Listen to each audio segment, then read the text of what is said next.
말씀은 내가 나를 사랑하느냐라는 주님의 물음입니다. 여러분, 예수님은 부활하시고 나서 첫 번째로 마가의 다락방에서 제 아들을 만났습니다. 그리고 또 두 번째 도마가 참석했을 때 또 마가의 다락방에 나타나셨습니다. 그래서 제 아들을 위로하시고 마가의 다락방에서 제 아들에게 평강을 주셨습니다. 샬롬이죠. 너희가 평안하라는 것입니다. 그 당시에 예수님의 제 아들은 예수님이 십자가에 죽고 나서 두려움과 또 좌절과 근심이 많았었습니다. 그래서 마가의 다락방에 숨어서 간절히 하나님께 기도를 했던 거죠. 무서웁니다. 그런데 예수님이 그들에게 평안을 주었습니다. 두려워하지 말고 평안하라. 내가 죽었다가 살아났느니라. 여러분, 예수님 옆에 계시면 참 평안하지요. 좋지요. 그 평안을 주신 것입니다. 저도 참 어려운 일을 하다가 주님이시다, 주님이 오셨다 하면은 막 살아나잖아요. 기쁘잖아요. 그 예수님이 오늘 세 번째 나타나셨어요. 예수님께서 제 아들에게 약속하셨잖아요. 내가 3일 후에 다시 살아날 터인데 살아나게 되면은 갈릴리에서 다시 만나자. 여러분, 갈릴리는 어떤 곳입니까? 예수님과 제 아들이 처음 만났던 곳이죠. 그리고 예수님과 제 아들이 그곳에서 사랑한다고 고백하는 것이고, 또 베드로는 내가 너를 사랑을 나누는 어부가 되게 하리라. 그래서 배와 그물과 아비와 자식들을 다 버려두고 예수님을 쫓았잖아요. 그리고 그곳에서 갈릴리에서 3년 동안 예수님을 따라다니면서 얼마나 많은 것을 보았습니까? 하나님의 아들의 말씀을 들었고 또 하나님의 아들의 이적을 보았잖아요. 많은 병자들을 고치셨잖아요. 많은 사람들이 예수님의 말씀을 들었습니다. 그 갈릴리 바다의 그 현장입니다. 그곳에서 예수님을 처음 만났고 따랐던 그 삶의 현장에, 예수님의 그 사역의 현장에 예수님이 다시 제 아들을 불러 모신 것입니다. 흩어졌던 제 아들을 야, 우리 다시 갈릴리에 모이자라는 것이죠. 그래서 예수님은 갈릴리에 언제 나타나셨냐면은 이제 제 아들이 예루살렘을 떠나서 갈릴리로 다 모이게 되었습니다. 예수님을 만나기 위해서 그렇죠. 예수님도 그렇게 약속하셨잖아요. 내가 너희들보다 먼저 갈릴리에 가 있을 테니까 갈릴리로 와라. 그래서 갈릴리에 갔습니다. 갈릴리에 갔는데 예수님이 나타나시지 않으신 거예요. 사실 예수님은 두 번째 나타나셨잖아요. 하루를 기다리고 이틀을 기다리고, 그래서 이들은 우울에 빠지게 되었습니다. 근심에 빠지게 되었습니다. 예수님을 만나러 왔는데 예수님이 안 보이잖아요. 그래서 거기 옆에 있던 베드로가 하는 말이 참 기가 막힙니다. 베드로가 뭐라고 했습니까? 야, 우리 고기를 잡으러 가자. 바다가 있지 않느냐. 이 배도 있고 그물도 있으니까 오늘 저녁에 가서 고기를 한번 잡아보자. 그래서 베드로가 고기를 잡으러 가자고 하니까 막 제안이 좋아가지고 나도 가자 이거 다 같이 배에 승승하게 된 것입니다. 근데 그날 밤에 이상하게 갈릴리 바다에 고기가 많은데 그물을 던지면 고기가 많이 잡혀야 되잖아요. 빈 그물이에요, 빈 그물. 여기다 던져봐도 저기다 던져봐도. 또 베드로가 얼마나 고기를 잘 잡아요. 평생 고기만 잡았잖아요. 갈릴리 바다를 너무나 잘 아는 베드로가 그물을 던졌는데도 고기를 못 잡는 것입니다. 참 이상해요. 그래서 이제 그들은 허탈한 마음으로 또 허기진 배로 새벽을 맞이하게 되는 것이죠. 여러분, 먹고 살기 위해서 참 고기를 잡는 사람들 요즘 얼마나 많습니까? 아침부터 저녁까지 일을 하잖아요. 그물을 던지잖아요. 저도 일을 한번 해보니까 일하는 게 너무 힘들어요. 고기 잡는 게 너무 힘들어요. 그래서 제가 하나님께 기도를 했습니다. 하나님, 제가 그물을 던져서 사람을 낳으면 어부가되게 해주십시오. 사람을 좀 많이 보내주십시오. 여러분, 베드로가 고기를 그렇게 잡지 못하고 있을 때에 해변가에 서서 걸어 다니시는 분이 있었습니다. 어두우니까 누군지를 모르시죠? 예? 또 부활하신 예수님이 또 변형주셨으니까 예수님을 잘 모르시잖아요. 그런데 그 예수님이 제자들에게 얘기한 것입니다. 얘들아, 너희에게 고기가 있느냐? 물어보시는 거예요. 그러면서 배 오른편에 그물을 한번 던져봐라. 그래서 베드로와 제자들이 배 오른편에 그물을 던졌습니다. 그런데 갑자기 고기가 잡히기 시작하는 거예요. 누구 때문에요? 예수님의 말씀 때문에. 예수님이 말씀하시면 고기가 잡힌다, 안 잡힌다? 잡힌다. 고기를 많이 잡히게 된 것입니다. 여러분, 주의 우편에 뭐가 있습니까? 축복이 있잖아요. 주님이 계시잖아요. 오른편에 던지라는 것입니다. 주님이 함께 하신다는 것입니다. 그래서 거기에서 물고기를 잡았는데 너무나 많으니까 막 그물이 찢어져야 되잖아요. 근데 찢어지지도 않고 다 올렸어요. 배에 올려가지고 배가 잠기게 되게 된 거예요. 그러니까 제자들이 너무나 기뻐가지고 이 고기를 세기 시작하는 거예요. 몇 마리나 잡혔는지. 세니까 153마리. 참 이상하게도 오늘날 갈릴리 바다를 연구하는 그 생물학자들이 연구해 보면은 거기에 물고기 어종이 153마리 어종이 산다고 그럽니다. 그 숫자를 예수님께서 다 베드로가 또 제자들이 다 잡을 수 있게 하신 거예요. 이것은 오늘날 온 세계가 바다잖아요. 바다에 떠있는 섬이잖아요. 그런데 여기에 사는 족속들이 있는데 153족속이라는 것입니다. 족속들이, 미전의 족속들이 153족속들이에요. 근데 이 사람들을 이제 누가 책임져야 됩니까? 제자들이 가서 제자를 삼고 세례를 주고 예수님께서 가르쳐 준 모든 것을 그들에게 가르치고 그들이 제자를 삼아야 되잖아요. 그래서 사람을 낳는 어부가 되게 하신 것입니다. 처음에 베드로를 부를 때 예수님께서 무엇을 약속하셨어요? 나를 따라오너라. 내가 너를 사람을 낳는 어부가 되게 하리라. 그런데 베드로가 갈릴리 바닷가에서 물고기를 잡는 사람으로 돌아갈 뻔했어요. 사명을 잊어버렸어요. 그래서 예수님은 그 고기를 잡게 하면서 다시 그 사명을 심어주는 거예요. 내가 너로 하여금 사람을 낳는 어부가 되게 하리라. 부활하신 예수님이 제자들을 다시 부르신 것입니다. 그때 그 예수님의 음성을 듣고 깜짝 놀란 요한이 이야기합니다. 예수님이시다. 주님이시다.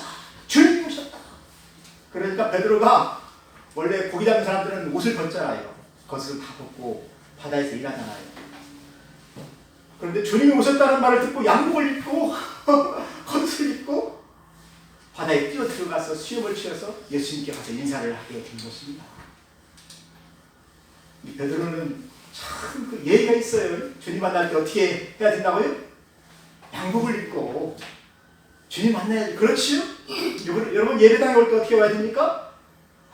깔끔하게. 그렇죠. 양복을 입고 해야지요. 우리 김호균 할머니 오늘 예쁘게 입고 오셨어요. 깨끗하게. 예. 그래서 육지에 가보니까 예수님께서 숯불을 피워놓고 식사를 준비하고 계셨습니다. 밤새 고기를 잡느라 얼마나 허기지고 지쳤겠습니까? 그런 지친 제자들에게 예수님께서 떡을 가져다 주시고 또 생선을 구워서 주셨어요. 그리고 베드로가 잡은 고기도 가져오라고 해가지고 그것을 같이 예수님께서 구워서 드셨습니다. 여러분, 밥을 먹을 때 즐겁지요? 또 감사하지요? 그래서 조반을 먹고 나서 예수님께서 제자들에게 하신 말씀, 여러분 아주 중요한 말씀을 주십니다. 사명을 주십니다. 여러분, 누가 밥 사주면은 공짜 밥이 없어요. 뭔가 부탁하는 거지요? 예수님께서 제자들에게 부탁한 말씀이 바로 오늘 말씀입니다. 너희들이 나를 사랑하느냐? 내가 나를 사랑하느냐? 사랑한다면은 내가 너희에게 한 가지만 부탁을 하자라는 것입니다. 부탁하자. 그러면서 이게 숯불을 피우면서 예수님께 부탁한 것이 무엇입니까? 내 어린 양을 너에게 부탁한다라는 것이죠. 그래서 제자들이 이제 어린 양을 부탁하게 된 것입니다. 오늘 우리 김오견 할머니가 집사님이 우리 교회에 오셨는데 예수님이 자기 어린 양을 저에게 부탁하는 거예요. 내 양을 내 어린 양을 좀 잘 돌봐줘라 라고 이렇게 보내주신 것이 아니겠습니까? 오늘 베드로는 그 숯불을 해서 떡과 생선을 이렇게 먹으면서 예수님의 얼굴을 보았습니다. 베드로가 예수님의 얼굴을 보았을 때 마음이 편했을까요? 아니면 마음이 근심이 있었겠어요? 마음이 편하지. 마음이 편했겠어요? 물론 마음이 편했겠죠. 근데 예수님과의 그 전에 섭섭한 일이 있었잖아요. 베드로가 어떻게 했습니까? 숯불을 오닥불이 피어있는 곳에서 예수님을 3번이나 부인을 했잖아요. 그것도 계륵증 앞에서 저주하면서 내가 저 사람 난 모른다. 저주를 받으라. 나 저 사람 모른다. 그런데 그 숯불 사이로 예수님 얼굴이 마주쳤어요. 그 저주를 할 때 예수님 얼굴을 마주치고 예수님의 눈을 마주쳤어요. 그때의 눈이 참 무서웠잖아요. 그래서 네가 3년 동안 내 제자로서 이렇게 따라다니고 내 수제자인데 네가 나를 그렇게 부인할 수가 있느냐? 나를 그렇게 배반할 수가 있느냐? 예수님 눈을 딱 마주쳤을 때 베드로가 깨달았잖아요. 나는 연약한 자이고 실패자이고 주님을 배반할 수밖에 없었던 그런 나약한 자입니다. 나 같은 것이 어떻게 주님의 제자가 될 수가 없습니까? 주님 저를 떠나서 저는 죄인입니다. 그래서 베드로가 그 부끄러움 때문에 마음에 우울증이 있어요. 실패가 있어요. 좌절이 있어요. 자신감이 없는 거예요. 뭐 해도. 그런데 그 숯불에서 예수님의 눈을 딱 보니까 예수님이 자기를 사랑하시는 거예요. 자기 죄를 용서하시는 거예요. 여러분, 눈을 보면 알잖아요. 저 사람이 나를 미워하는지 나를 좋아하는지 알잖아요. 그렇죠? 예수님이 자기를 사랑하시는 거예요. 근데 그때 또 예수님이 베드로에게 물어보는 것입니다. 조용히.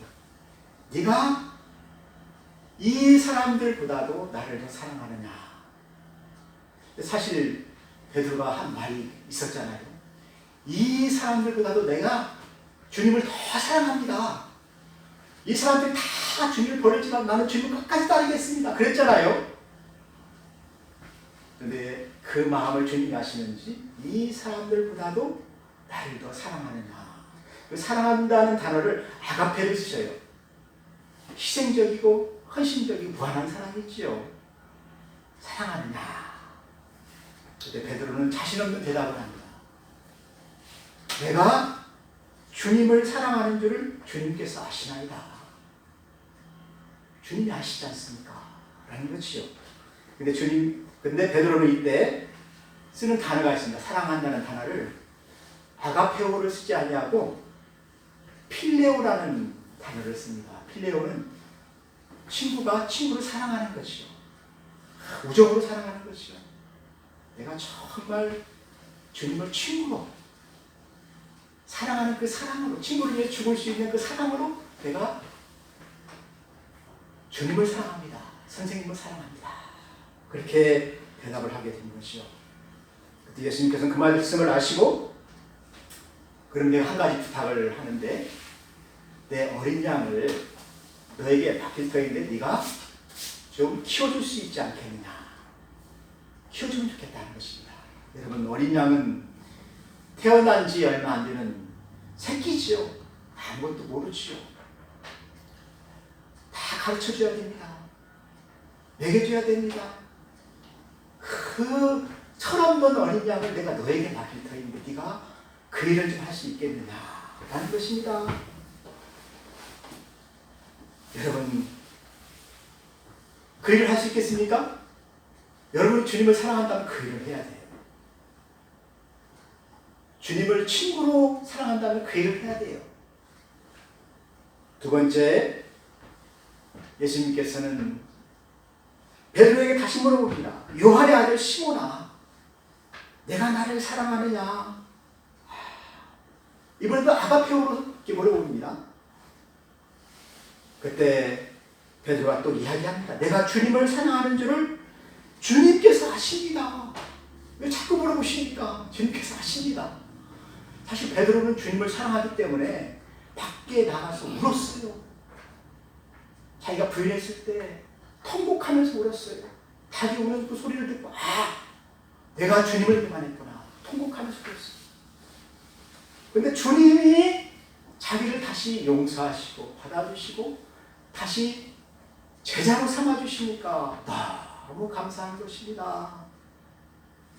그래서 베드로가 얘기합니다. 나는 주님을 사랑합니다. 그때 주님께서 베드로에게 양을 맡기십니다. 내 양을 치라는 것입니다. 이제는 어린 양뿐만이 아니고 주님의 양이죠. 여기 있는 것들이 다 내 양이 아니고 주님의 양입니다. 주님이 저에게 맡기신 거예요. 그 양을 내가 다 너에게 맡길 터이니까 너는 그 양을 치라는 것입니다. 여러분, 양을 치는 것은 어떤 겁니까? 데리고 나가서 먹이고 마시고 다시 또 데려오고 지켜주고 또 인도하고 말씀 주고 목회를 하라는 것이지 않습니까? 목회를 기도해주고 가서 신방 가고 치유해주고 도와주고 귀신들을 다 몰아내고. 세 번째, 다시 예수님께서 베드로에게 말합니다. 시몬아, 내가 나를 사랑하느냐? 이때는 예수님께서 필레오라는 말을 씁니다. 왜냐하면 베드로가 자꾸 내가 친구로서 사랑합니다. 친구로서 사랑합니다. 그러니까 예수님께 네가 나를 친구로서 사랑한다고 하면은 네가 할 일이 있다. 그때 베드로가 근심합니다. 주님 모든 것을 아시며 내가 주님을 사랑하는 줄 주님께서 아시나이다. 이 세상의 어떤 것보다도 내가 주님을 더 사랑합니다. 이 세상에 있는 부귀 영화보다도 내가 주님을 더 사랑합니다. 이 사람들보다도 이것들보다도 내가 더 주님을 사랑합니다. 내가 고기 잡는 것보다도 주님을 더 사랑합니다. 그래서 주님을 사랑하는 것을 예수님께서 확인하시고 나서야 어떻게 합니까? 이제 내 양을 먹이라. 네가 나를 사랑한다면 내 양을 먹이라는 것입니다. 그 내 양을 키우라는 것입니다. 여러분, 주님을 사랑하는 자, 충성된 제자들에게 예수님께서 그렇게 부탁하신 거예요. 내 양을 먹이고 내 양을 치고 내 어린 양을 좀 돌봐라. 사랑하는 성도 여러분, 그래서 이 교회는 말입니다. 주님을 사랑하는 곳이기 때문에 주님을 사랑하는 사람은 양을 쳐야 돼요. 양을. 여러분, 주님을 사랑하기 때문에 가족을 사랑해야 되고, 주님을 사랑하기 때문에 형제들을 사랑해야 되고, 주님을 사랑하기 때문에 이웃에게 복음을 전해야 된다는 것입니다. 그들을 어린 양같이 돌봐주고 또 먹이고 치하는 것입니다. 그래서 우리 모든 그리스도인들은 목회자가 되어야 돼요.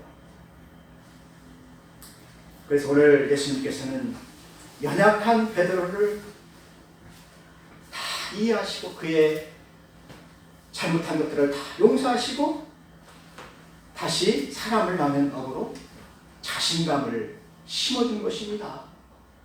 다시 제자로 회복하게 하신 것입니다. 그리고 그에게 사명을 주셨습니다. 너희가 젊어서는 내가 스스로 띠띠고 원하는 곳으로 다녔거니와 이제 늙어서는 내 팔을 벌리리니 남이 내게 띠띠우고 원치 않은 곳으로 데려가리라. 이제 그가 양치는 목자가 되어서는 자기 마음대로 살 수가 없다는 것입니다. 남이 내게 띠띠우고 원치 않은 곳으로 갈 수가 있다는 것입니다. 그래서 베드로는 나그네의 삶을 살았어요.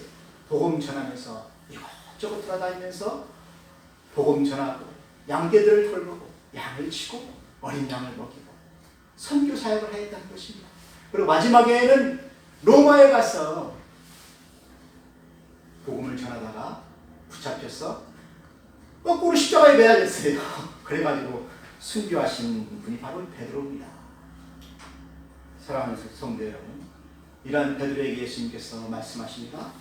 너는 나를 따르라. 네가 사람을 낳는 어부가 되게 하리라. 여러분, 이제 새 봄이 되었습니다. 이제 코로나도 다 끝났습니다. 이제 우리는 이제 주님께서 주신 이 말씀을 가지고 복음을 전해야 되겠습니다. 여러분들 이 사명을 가지고 사시기를 주의 이름으로 축원합니다. 같이 기도하겠습니다. 하나님 아버지 감사합니다. 우리 주님께서 베드로에게 어린 양떼들을 맡기시고 양을 먹이고 치라고 하셨습니다. 이러한 삶이 제 삶이 되게 하시고 우리 성도들의 삶이 되게 하여 주옵소서. 예수님의 이름으로 기도하였습니다. 아멘.